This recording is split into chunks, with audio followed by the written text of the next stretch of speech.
अब बहन बेटियां भाई बच्चे दुखी हैं, विशेषकर बहनें ज़्यादा दुखी होती हैं। किसी का पति शराब पीता है, किसी का या कोई और किसी कारण से दुखी करते हैं, तो परमात्मा कहता है मैं उन भी सीधे कर दूंगा यदि आप मेरी समर्पण रहोगे, तुम्हारे सब बाधाओं को दूर करूंगा। अब देखो उसी का वेद समर्थन कर रहा है। अब यही ऋग्वेद मंडल नंबर 10 सूक्त 162 में देखो, ये 63 आगे शुरू होता है, ये 62 है। यही 162 में क्या कहा है, इस 5 में 161 के 5 में ना 62 के 5 में, हे नारी जो तेरे पास तेरे भ्राता के रूप में अथवा पति से व प्रेमी बनकर प्राप्त होता है और जो तेरी प्रजा का नाश चाहता है, हम उसे यहाँ से भगाएं। अब इसका वास्तविक अर्थ तो कुछ और बनता है, फिर भी ये कुछ इसमें लवासी ला रखी है बात इसने। इसका कहने का भाव ये है कि यदि जैसे कबीर, ये धर्मदास जी थे जो कबीर परमेश्वर के परम शिष्य थे, जब ये मालिक आए हुए थे, तो उनके एक काल ने अपना दूत बेटे रूप में भेज रखा था, नारायण दास। वो बेटे रूप में नारायण दास पहले ही इन एडवांस भेज दिया था कि यो भक्ति करण का आदमी दिखा है, कभी भगवान आए थे उस तत्वदर्शी संत से की हुई कमाई युक्त है, और इसके घर में काल ने अपना दूत भेज दिया पक्का कि यो इसने भक्ति कर नहीं देगा और इसकी बिरान माटी रखे। और पुत्र, पिता की पुत्र में मोह घना होता है, तो इसलिए वो नारायण दास भेज रखा था।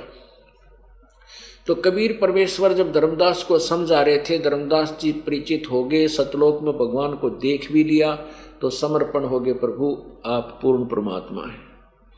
फिर अपने जब स्वयं ज्ञान समझ में आ जाता है, तो ये भक्त ने सोचा अपने भाई ने भी कह दूं, अपनी बहन ने भी बताऊं, पत्नी को भी बताऊं, पति को भी बताऊं, बेटे ने भी लाऊं शरण में, बेटी को भी लाऊं।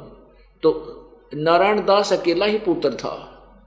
अब धर्मदास ने सोचा इस अपने नारायण दास बेटे को भगवान के चरणों में लगा दूं ना तो काल के मुंह में जाएगा।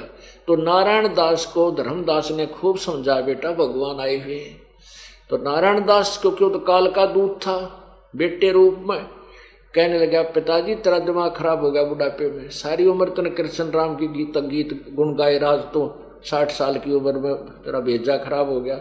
एक जुलाहे धानक को तू भगवान मान पर बैठा, ऐसी बेहुदी बातें गाड़ दे, गुंडा है, बदमाश है, हमारे पैसे को हड़प करना चाहता है, हमारे पास पैसे गणे इसलिए धक्के खाओ, यहाँ तीसरे दिन आ बैठे। अब धर्मदास रोवे बतेरा अंदर, बेटा ऐसी बात नहीं है, रहियो भगवान आया है। तो धर्मदास जी ने अपने गुरुदेव उस परमेश्वर कबीर जी से कहा, प्रभु मेरे बेटे ने समझाओ, ये काल के मुंह में जाओगा, नालायक मानता को ना। अब नारायण दास को कबीर साहब ने उनको तो मालिक था, परमात्मा को पता था कि यू कोनी मानन का, यू काग का है, कोयल का कोनी। तो उसने परमात्मा ने भी औपचारिकता से जैसे समझाते हैं भाई धर्मदास के न्यू मन मना हो, कबीर परमेश्वर ने मेरे बेटे को ना समझाया, मान जाता है। बहुत समझाया, कई बार आए, जय बार समझा, और वो मानने न्यू के पड़ा रहे, तू पता है जैसा तू ज्ञान जानता है, मत बात करे मेरा पिताजी को तूने बहका लिया, तो पैसे ठगना चाहता है। अब धर्मदास रोए कि गुरु परमात्मा आप दया करो, तो गया काल के मुंह में। तब परमेश्वर बोला, भाई धर्मदास यू तेरा बेटा को ना तेरा दुश्मन है, यू काल ने काल का दूत भेज रखा है। तो ना समझ माई नो देखे गुरु जी कहने क्यों बेटे में ममता है नहीं। तब परमेश्वर ने कहा, बोला तेरे नारायण दास ने, उसने सोची ले परमात्मा इजाजत करेंगे, अपनी रजा बख्शेंगे, इसको सेट करते होंगे। वो बुलाया, जो आते हैं हाँ के बोल के कहे। जब परमात्मा ने ऐसे कर दिया और कहा, देख धर्मदास तेरे पुत्र की शकल, वो अंदर जो ऊपर कवर था बेटे का था, अंदर काल बैठा था उसमें, वो काल था, काल का दूत भेजा हुआ था। तो अंदर तो वो अंदर दिखा, फिर दृष्टि दे दी परमात्मा ने धर्मदास को, उसको वास्तविकता देखी तो ऊपर कवर बेटे का, अंदर तो ये काल है, और इसी लंबे दांत भयंकर रूप और नो दिखा।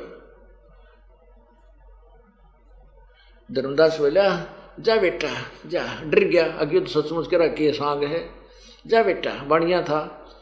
ने बोला भगवान यू किस है, क्या क्या है ये? परमात्मा बोले भाई तू मेरी आत्मा था बेटा, पिछले जन्म में तो मेरे साथ था जब तेरा जन्म था, लेकिन तू भक्तिहीन हो गया था, मेरे से दूर हो गया था बेटा। परमात्मा कहते हैं जो जन हमारी शरण है ताका हूँ मैं दास, गेल गेल ला गया फेरूं जब लग धरती आकाश। अब तेरे को छुटवाने के लिए आया था, काल न पता लग गया कि जागा इसकी भक्ति पिछली बहुत है,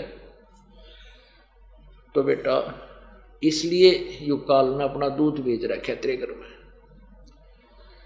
तब ने बोला जी मेरा पीछा छुटाओ, बीमारी थे। फिर चिंतित रहने लग गया कि मेरा बेटा तो काल का कुल हो गया। फिर यू कहने लगा ये भगवान मेरा तो काल का कुल हो गया, अरे मेरे कुंभ में तो मेरे काल के दूध पैदा होंगे। हमारे यहाँ कुल की बीमारी और लाग रही है कि मेरी संतान हो और मेरा अगट वंश चला है। वो वंश बता के सिर पर धर कर नाचेगा, उस वंश ने मेरी मृत्यु होगी। और मेरी मान लीजिए आज एक गांव में एक बहुत बड़ा एक हिस्सा होता है, जिसने पाना बोल रहे हैं, ठोड़ा मोहल्ला, तो एक व्यक्ति की संतान है, छटारट एक से हुई थी। अब वो 500 तो घर हो गए और उसमें मेरे ख्याल में 2500 व्यक्ति हैं। और वो जो सबसे पहले वाला व्यक्ति है जिस तो स्टार्ट होया था कुल, वो मन गधा बन रहा होगी कर्म अनुसार। अब वो कुल उसने के सिर पर धरेगा, कैसे सहायता मिली इसकी? ये एक काल का फैलाया हुआ जाल, इसको भी समझना हमने साथ के साथ। लेकिन उस समय उसका वह भी बीमारी थी कि मेरा कुल तो मेरा खानदान तो बिगड़ गया। रोज चिंतित रहे। परमात्मा का बेटा भजन कराए, हाँ जी करूँ हूँ, और अंदर तो ये कीड़ा होगा। अब वो टेंशन होगी इसके।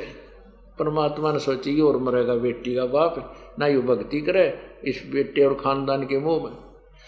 तो परमेश्वर कहते हैं सोचल सीधर मैं करूँ अपने जन के काज ने बोला।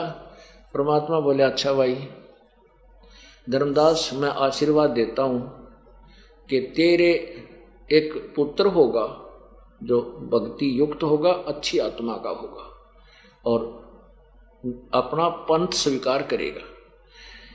हे गुरुजी क्यों कर होगा, 60 साल का हो गया और आपकी भक्तनी कभी बालक होने बंद हो गए, मासिक धर्म भी नहीं होता, क्यों कर मानू? परमात्मा ने सोचे तो कति गया काम, तर भक्ति करे नहीं, यो भी फंस गया।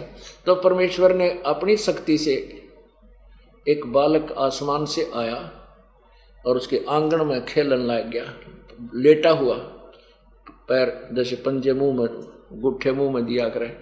ने बोला देख युवा होगा, तेरी पत्नी का 10वें महीने पैदा होगा, इसका नाम तू चूड़ामणि रखना। जब थोड़ा सा दिल डटा लाला जी का, एक सचमुच है, कहाँ सचमुच है। फिर भी ना जच्चा कि यो हो को करेगा, 60 साल की उम्र, फिर पत्नी बच्चे उत्पन्न करने योग्य रही नहीं। मालिक क्या नहीं कर सकता, सतगुर जो चाहे सो कर ही, 14 कोट दूत जम रही, ऊट भूत जब त्रासने वाले चित्रगुप्त के कागज पाड़े। अब उसके संस्कार में काल ने तो एक पुत्र लिख रखा था, परमात्मा ने एक पुत्र भी दे दिया। 10वें महीने लड़का पैदा हुआ, सुंदर लड़का, अच्छा शील स्वभाव का, और उससे धर्मदास का फिर कुल चला और आशीर्वाद दे दिया कि चिंता ना करे, तेरे 42 वंश तक, 42 पीढ़ी तेरा वंश चलेगा, फिर नहीं रहेगा 42। तो इस प्रकार तो यहां वही कहा है कि तेरे आगे चल के भी इसमें काफी निर्णय दिया हुआ है कि यदि तेरा को भाई, पति, पुत्र, अब जैसे एक प्रेमी बनकर, ये शत्रु भी होते हैं, बहुत से शत्रु होकर के कोई पिछले जन्म का लेन देन करते हैं। जैसे हमने बहुत से प्रमाण देखे हैं कि लड़कियां, बेटी, बहनें किसी व्यक्ति के साथ मोहब्बत कर लेती हैं, बाद में फिर वो छोड़ छाड़ जाते हैं, वह ब्रेन मैटी हो जाती है, रोती फिरती है, वो किसी और ने कमा कहीं, क्योंकि दुष्ट आत्मा तो फिर दुष्ट कर्म ही करता रहता है। तो ऐसे कहता है कि तेरा प्रेमी बनकर भी तुझे ऐसा होता है, उसको भी मैं, जब तू नाम में जुट जाओगे तो आपके बैड संस्कारों को मैं ठीक करता चलूंगा।